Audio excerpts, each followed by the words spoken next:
अस्सलाम वालेकुम दोस्तों, आप लोगों को याद होगा कि कुछ साल पहले जब माइक्रोसॉफ्ट ने विंडोज़ 10 रिलीज़ की थी तो उन्होंने कहा था कि विंडोज़ 10 विंडोज़ का लास्ट वर्जन होगा और इसमें जो अपडेट्स हैं वो आती रहेंगी और विंडोज़ 10 के बाद विंडोज़ का कोई वर्जन नहीं आएगा। लेकिन कुछ दिन पहले माइक्रोसॉफ्ट ने विंडोज़ 11 रिलीज़ कर ली है। तो आज की इस वीडियो में हम विंडोज़ 11 के नए फीचर्स देखेंगे और ये भी देखेंगे कि विंडोज़ 11 आप कब तक इस्तेमाल कर सकते हैं और उसकी रिक्वायरमेंट्स वगैरह क्या हैं। अब अगर आप विंडोज़ की रिलीज़ पे गौर करें तो आप देख सकते हैं कि एक विंडोज़ की रिलीज़ होने पे एक पैटर्न चल रहा है।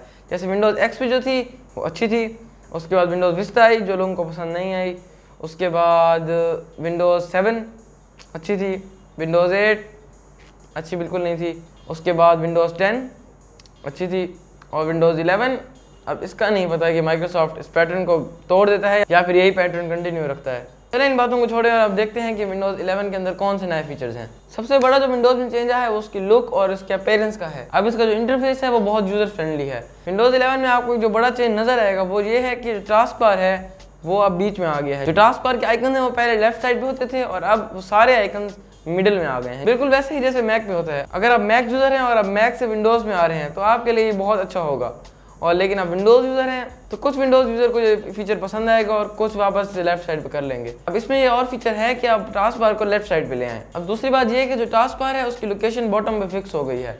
पहले आप टास्क बार को ऊपर रख सकते थे, इस साइड पे, राइट साइड पे, लेफ्ट साइड पे, नीचे, जहाँ चाहे आप रख सकते थे टास्क बार को, लेकिन अब टास्क बार की लोकेशन इस जगह पे फिक्स है। अब दूसरा जो इसमें सबसे बड़ा चेंज है वो ये है कि जो टास्क बार के साथ साथ अब स्टार्ट मेन्यू भी सेंटर में आ गया है। जब आप टास्क बार पे क्लिक करेंगे तो आप देखेंगे जो टाइल्स थी वो सारी हट गई हैं और उसके साथ साथ जो अल्फ़ाबेटिकली ऑर्डर पे जो ऐप्स थे वो भी हट गए हैं, क्योंकि आजकल के ज़माने में वो कौन इस्तेमाल करता है। और इसकी जगह एक बड़ा पोर्शन आ गया है पेन ऐप्स का और रिकमेंडेड ऐप्स का। रिकमेंडेड में आपको वो चीज़ें सजेस्ट होंगी जो आपको अगले इस्तेमाल करने की ज़रूरत पड़ सकती है या फिर जो आप ज़्यादातर चीज़ें इस्तेमाल करते हैं वो चीज़ें आपको रिकमेंड होंगी, जो डॉक्यूमेंट्स आपको ज़्यादातर इस्तेमाल करते हैं। और अगर आप सारे ऐप्स लाइन में लाना चाहते हैं तो आप ऑल ऐप्स पे क्लिक करके ये सारे ऐप्स ला सकते हैं। अब जो सर्च का फीचर है वो भी स्टार्ट मेन्यू के अंदर आ गया है। इससे पहले बड़ा मसला था कि जब आप सर्च करने लगते तो उसकी स्पीड आहिस्ता हो जाती थी और इस बार जो सर्च है वो भी बहुत तेज़ है। और इसके लिए जो पहले आप विंडोज़ आइकन पे क्लिक करके जो सर्च स्विच होता था ना वो अब ठीक हो गया। अब डायरेक्ट आप स्टार्ट मेन्यू से सर्च कर सकते हैं।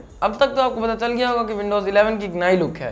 इसमें जितने भी ऐप्स हैं, जितने नोटिफिकेशन सेंटर है, स्टार्ट मेन्यू है, इन सारी चीज़ों में जो कॉर्नर्स हैं उनके वो राउंडेड हैं। अगर आप पहले का देखें तो सारे कॉर्नर इस तरह शार्प होते थे, अब जितने भी कॉर्नर्स हैं वो सारे राउंडेड हैं। और बहुत सारे ऐसे ऐप्स भी हैं जिनका आइकन चेंज हो गया है। इस दौर मुझे एक अजीब सी बात ये लगी है कि विंडोज़ 11 में जो वॉलपेपर होता है उसके में विंडोज़ का लोगो नहीं है। अब जितने भी विंडोज़ ने रिकमेंडेड थीम्स दी गई हैं या वॉलपेपर्स दिए हैं उसकी तकरीबन किसी में भी विंडोज़ का लोगो नहीं है। हर थीम एक अलग तरह की और ज़्यादातर उसमें फ्लावर्स बने हुए हैं। तो अब हम अपीयरेंस से हटकर ज़रा काम के फीचर्स की तरफ आते हैं। पहला जो फीचर है वो है विंडोज स्नैपिंग। अब आप किसी भी ऐप को अपनी स्क्रीन के किसी भी तरफ स्नैप कर सकते हैं और अगर आप किसी भी ऐप को स्नैप करना चाहेंगे तो उसके लिए अलग अलग तरह के लेआउट्स दिए गए हैं। अब इससे अगला जो फीचर है वो उन लोगों के लिए बहुत काम आएगा जो लैपटॉप के साथ एक एक्स्ट्रा मॉनिटर इस्तेमाल करते हैं या एक से ज़्यादा मॉनिटर इस्तेमाल करते हैं। तो इसमें यह होगा कि अगर आप अपने लैपटॉप के साथ जो केबल लगा के एक और मॉनिटर कनेक्ट करते हैं तो सारे जो ऐप्स हैं वो एक दूसरे के ऊपर आ जाते हैं और जो हमारा काम होता है वो ख़राब हो जाता है। लेकिन अब विंडोज़ 11 में ऐसा नहीं होगा, क्योंकि विंडोज़ 11 में ये खुद ब खुद स्क्रीन पे एडजस्ट हो जाएंगे या फिर टास्क बार में सारे ऐप्स हाइड हो जाएंगे। ये फीचर बहुत से ऐसे लोगों के लिए काम आएगा जो एक से ज़्यादा मॉनिटर इस्तेमाल करते हैं। वैसे विंडोज़ 11 में ऐसे बहुत से फीचर्स हैं जो टच यूजर्स के बड़े काम आ सकते हैं, क्योंकि बहुत सारे फीचर्स हट भी गए हैं और लेकिन जो उसकी स्क्रीन है वो बहुत स्मूथ हो गई है और टैबलेट मोड है वो ख़त्म हो गया है। लेकिन टच यूजर्स के लिए इसमें बड़ी इंप्रूवमेंट है। उससे अगला फीचर जो इतना बड़ा फीचर तो नहीं है, ज़रा छोटा फीचर है, लेकिन पता नहीं मैंने अपने आप को जोर से क्यों मारा है। अगर आप ऑन स्क्रीन कीबोर्ड इस्तेमाल करते हैं और विंडोज़ 10 में आपने देखा होगा कि ऑन स्क्रीन कीबोर्ड बहुत बड़े साइज़ का होता है, तो अब विंडोज़ 11 में जो ऑन स्क्रीन कीबोर्ड है ये साइड पे छोटा सा होगा। जैसे आई थिंक मैक में भी ऐसे ही होता है ना, पता नहीं, होता होगा, मुझे कमेंट्स में बता दें होता है नहीं होता, क्योंकि मैं मैक यूज़र नहीं हूँ। और मैं आपको ये भी बताता चलूँ कि विजेट्स विंडोज़ में आ चुके हैं। विजेट्स में न्यूज़ की हेडलाइंस होती हैं, वेदर फोरकास्ट होती है, स्टॉक्स एक्सचेंज के प्राइसेस डाउन होते हैं। तो ये अच्छी बात है कि विंडोज़ में विजेट्स भी आ गए हैं। विंडोज़ 11 में जो मल्टीटास्किंग है वो बहुत आसान हो चुकी है। अब आप अलग अलग डेस्कटॉप भी बना सकते हैं और हर डेस्कटॉप का अलग से आप एक वॉलपेपर रख सकते हैं ताकि आप एक ट्रैक बना लें जिससे आपको पता चल सके कि ये जो है ये डेस्कटॉप गेमिंग के लिए है, ये वाला डेस्कटॉप इस चीज़ के लिए है, ये वीडियोज़ बनाने के लिए है।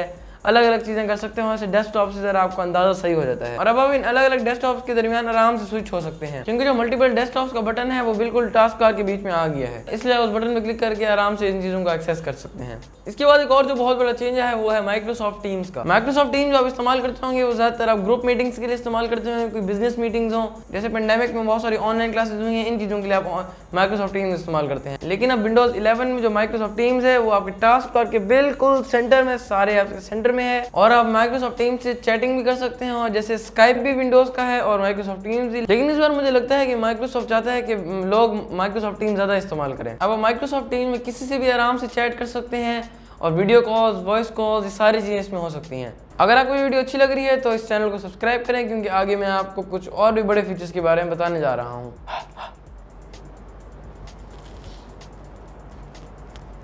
अब बाकी बातों को छोड़ो, और गेमर्स के लिए बहुत बड़ी खुशखबरी है कि जो विंडोज़ 11 है उसमें गेमिंग एक्सपीरियंस आपका बहुत अच्छा होने वाला है, क्योंकि इसमें डायरेक्ट एक्स12 अल्टीमेट और ऑटो HDR भी है। जी हाँ, विंडोज 11 में ऑटो HDR भी आ गया है, जिसका मतलब है high quality games with awesome gaming experience. जैसा कि इस आंटी ने कहा है, अमेजिंग स्पीड। बिल्कुल सही कहा इन्होंने, speed. And the last but not least change is in Microsoft store.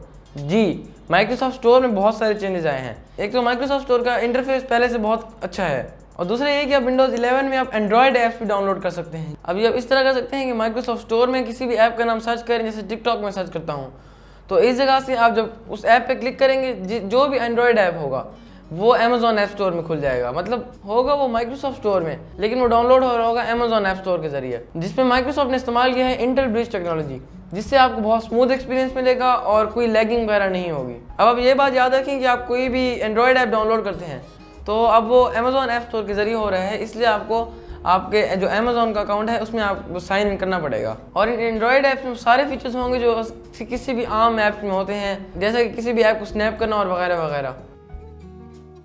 तो अब जहाँ विंडोज़ 11 में इतनी ज़्यादा फीचर्स आए हैं, तो कुछ ऐसी चीज़ें भी हैं जो विंडोज़ 11 से अब हट गई हैं। जैसे पहले कुछ ऐप्स हैं जो विंडोज़ 11 में अब नहीं रहे, वो मैं आपको बता देता हूँ। जो ऐप्स विंडोज़ 11 से हट गए हैं वो है Skype, one note, 3D viewer और पेंट 3D। अगर ये ऐप्स आपके पास पहले से इंस्टॉल हैं और आप विंडोज़ 10 से 11 पे अपग्रेड करते हैं तो ये ऐप्स नहीं हटेंगे। लेकिन अगर आप एक नया लैपटॉप या पीसी खरीदते हैं और उसमें जो नए विंडोज़ डालते हैं उसमें ये ऐप्स नहीं होंगे। फिर भी अगर आप इन ऐप्स को इंस्टॉल करना चाहते हैं तो आप ये ऐप्स माइक्रोसॉफ्ट स्टोर से इंस्टॉल कर सकते हैं। एक और फीचर जो विंडोज़ 11 में नहीं है वो है टैबलेट मोड। मैंने आपको पहले ही बताया कि जो विंडोज़ 11 है वो टच फ्रेंडली है, मतलब जो टच यूज़र्स हैं उनके लिए बड़ी काम की है, तो इसलिए टैबलेट मोड की ज़रूरत नहीं है, आप उसी जगह पे टच स्क्रीन इस्तेमाल कर सकते हैं। एक और है जो विंडोज़ 11 से डिसेबल हो गया, वो है इंटरनेट एक्सप्लोरर। जी हाँ, इंटरनेट एक्सप्लोरर पहले भी कोई इस्तेमाल नहीं करता था, ये बहुत पहले इस्तेमाल होता था, लेकिन कई साल हो गए हैं कि अब इंटरनेट एक्सप्लोरर का इतना यूज़ नहीं होता। तो अच्छी बात है कि ये डिसेबल हो गया है, वरना आपको मैनुअली जाके इसे डिसेबल करना पड़ता था। आखिरी ऑप्शन जो ख़त्म हो गया है वो है कॉर्टाना से रिलेटेड। आप जो पहले विंडोज़ इंस्टॉल कर रहे हो या कोई भी प्रोसेस कर रहे हो विंडोज़ का, अक्सर उसमें कॉर्टाना की परमिशन मांगते हैं, और जो कॉर्टाना है वो टास्क बार में पिन हुई होती है। तो अब ये जो कॉर्टाना टास्क बार में है और जो बूट प्रोसेस में जो कंप्यूटर को बूट कर रहे होते हैं और उसमें जो कॉर्टाना के सवालात वगैरह आते हैं, Cortana, what's my name? To learn about your personal data, go to privacy.microsoft.com.